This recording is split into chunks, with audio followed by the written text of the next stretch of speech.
ఒకప్పుడు దేవతలు రాక్షసులు కలిసి పాల సముద్ర మథనం చేశారు. అందులో నుంచి అనేకమైన అద్భుతమైన వస్తువులు వచ్చాయి. చివరిగా అందరికీ కావలసిన అమృతం వచ్చింది. అమృతం ఎవరికి ఇవ్వాలి అని గొడవ మొదలైంది రాక్షసులకు దేవతలకు.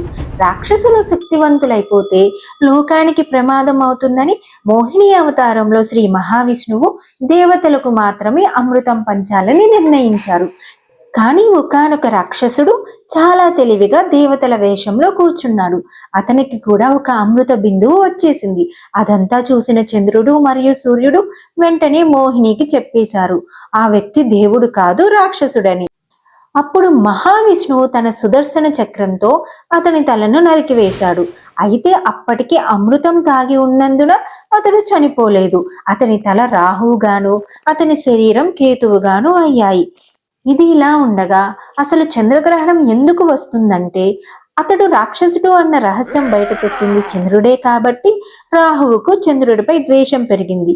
అప్పుడప్పుడు రాహువు తన నోటితో చంద్రుణ్ణి మింగేస్తాడు. అదే మనకు కనిపించే చంద్రగ్రహణం.